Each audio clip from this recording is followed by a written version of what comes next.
All right, so media's influence in politics. And I have to pull a couple of other things up that I want to show you because they're relatively entertaining and they are new and pertinent. Okay. What? Is that a chuckle because a lot of this is out of date? No, you just said pertinent. Why is that? I don't know. Okay, what? We have a trash section, that's what we're gonna be writing. Like, on your image, you had, like, on the chart, it said, like, trash media. Do we have a trash How did section? you see that? You weren't supposed to see that yet. Because I had it was posted as soon as we walked in the room, like, before the bell rang. No, it was posted like, all right, maybe right with the bell. Whatever, fine. Yes, we'll go over that part of it too. Okay. All right, so look. So we know that media and politics are sort of intertwined, they're connected, and the whole purpose here is media is trying to make money, politicians are trying to keep people either informed if you're the optimistic type, or they're trying to keep you in the dark and lie to you if you're the pessimistic type. And I don't know that either answer is really more accurate than the other. If you honestly believe that your government never lies to you, you're a little naive. All right? When we get to the roles of the media, this idea of the gatekeeper is important. This is something that shows up on tests from time to time. And this is what we were talking about the other day when I said it can influence public opinion, because it can help set that national agenda. Right?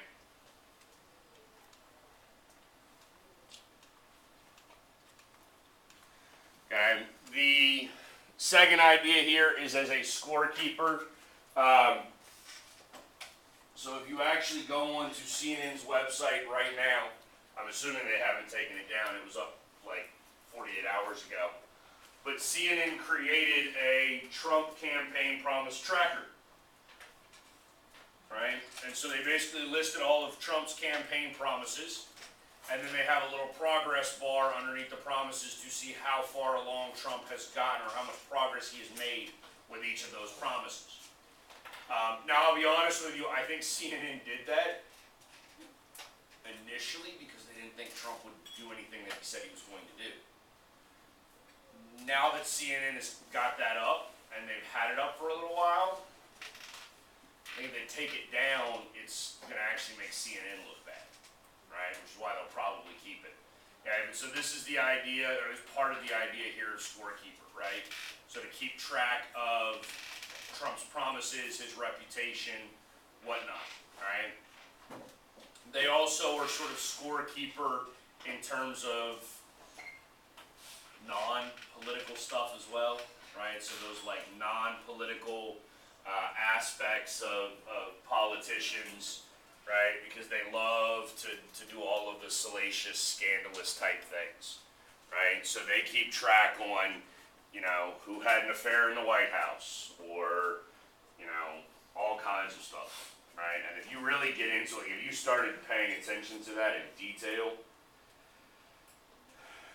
it's kind of depressing, the number of politicians that like cheat on their spouses and just blatantly lie and get caught with all sorts of like ethics violations that then not a whole lot happens for it.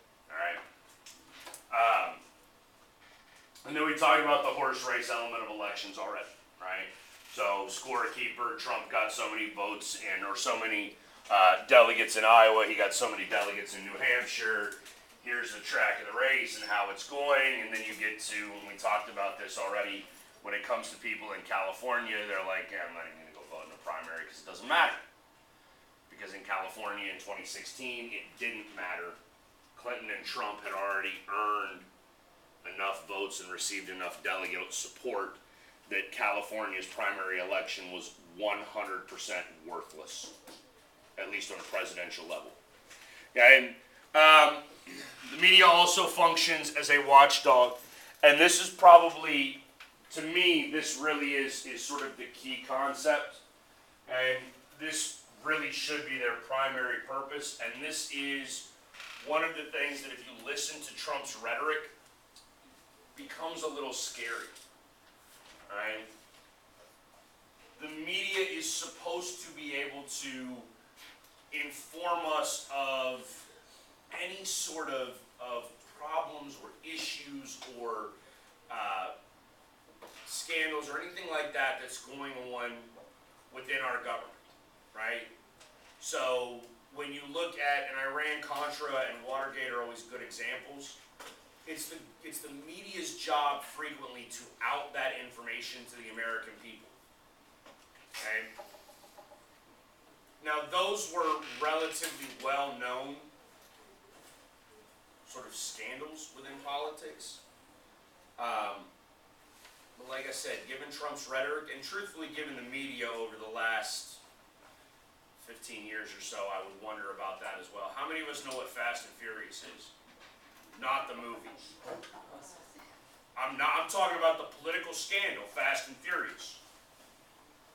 Nobody knows?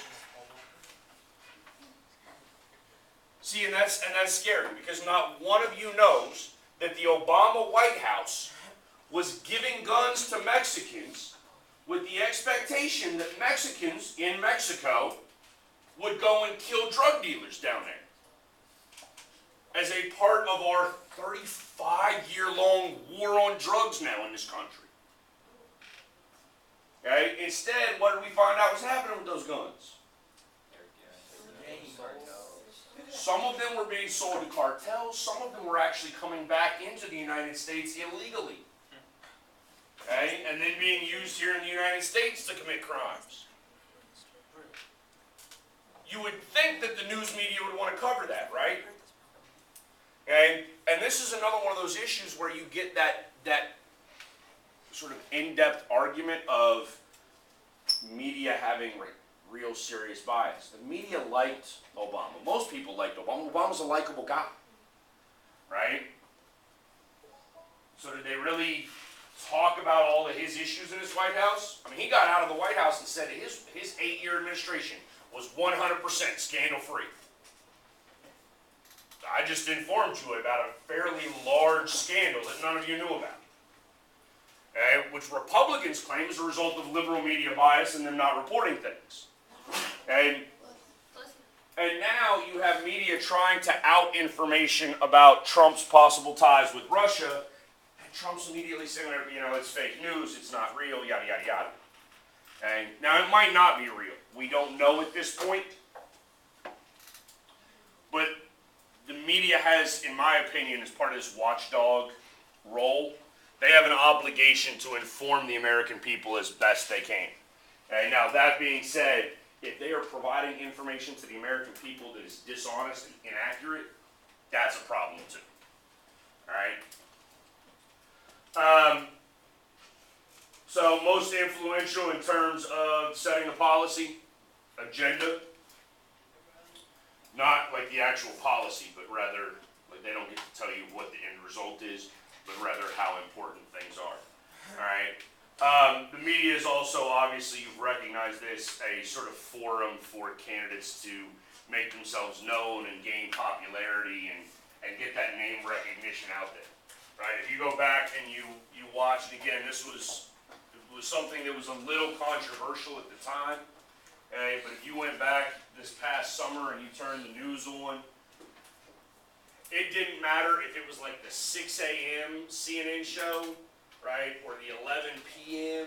like Fox News or whatever it was, Donald Trump seemed to call all of them, right? To where when he said he sleeps like 3 hours a night, I actually kind of believe the man.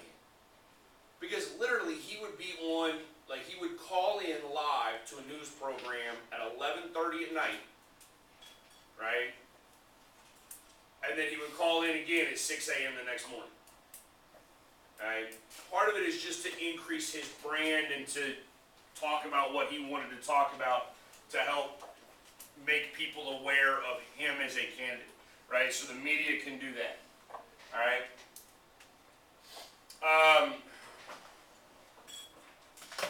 Provide a means for public attention. Okay, again, whether good or bad, right? So if we go back, we remember from A-Push who Joseph McCarthy was? Maybe? McCarthy is the guy who went around and basically accused everybody of being a communist after World War II. And so that's the House Committee on Un-American Activities, et cetera, et cetera.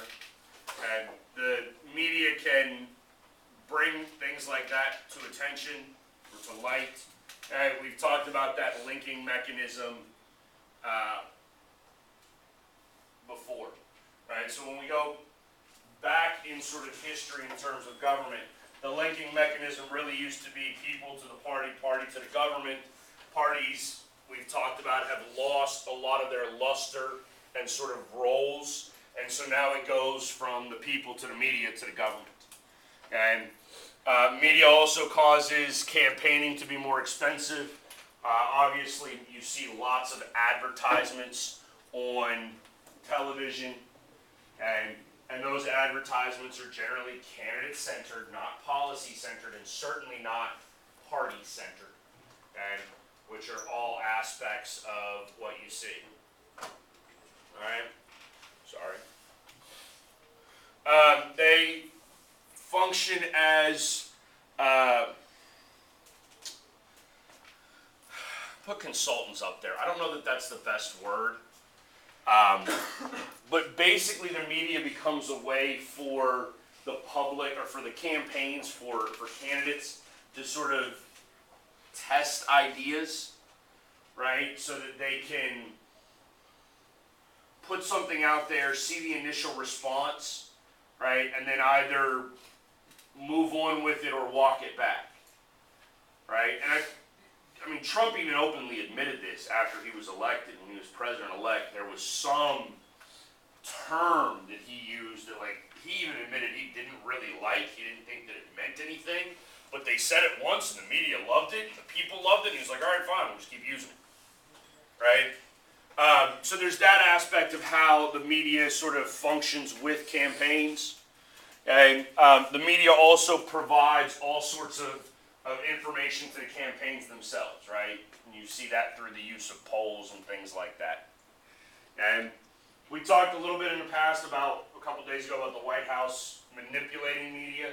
Okay, I told you that Obama goes out and instead of holding press conferences, he speaks directly to the American people. And that affords sort of spin control. It allows him to dictate the conversation. All right. The White House will roll out sound bites. White House press secretary can do things like that that are really, obviously, you know what a sound bite is, right? Short little snippet of information. And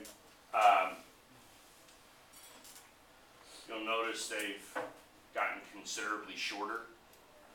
And I don't know if this is in relation to Americans' really terrible attention span, right? Or if it's simply the fact that there's so much to cover anymore that they don't want to spend more than 10 seconds on a soundbite.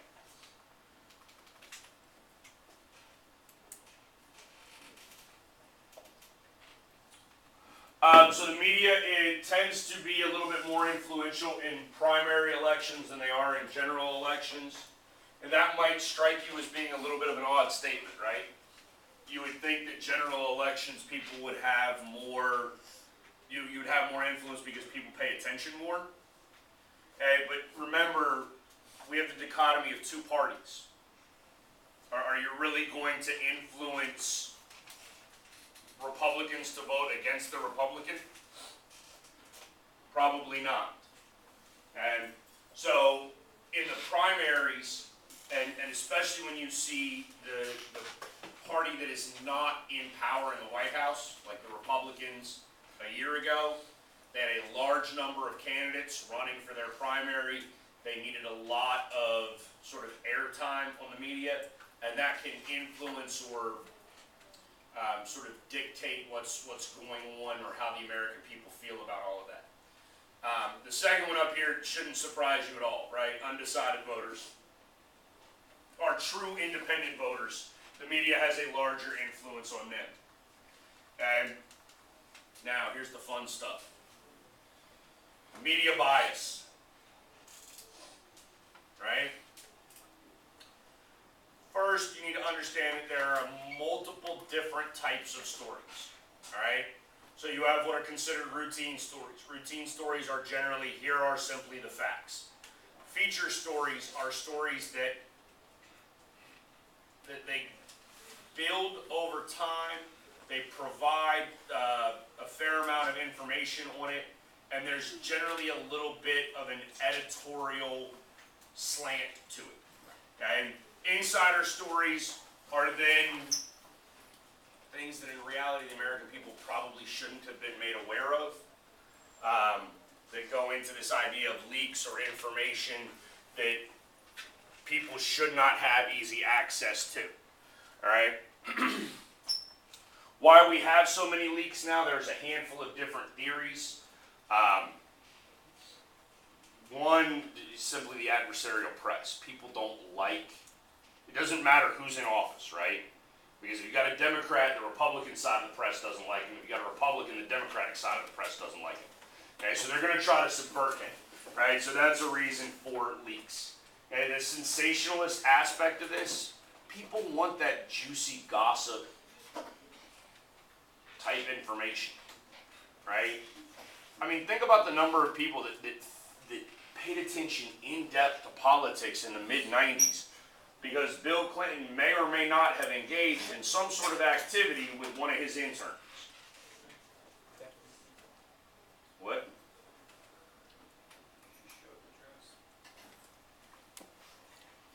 And see, that's the thing, is we know about, like, the dress. Like, that is absurd. Okay? That, not necessarily important, but that sensationalist aspect of it is what matters. All right, so we'll stop there, because that's the end of the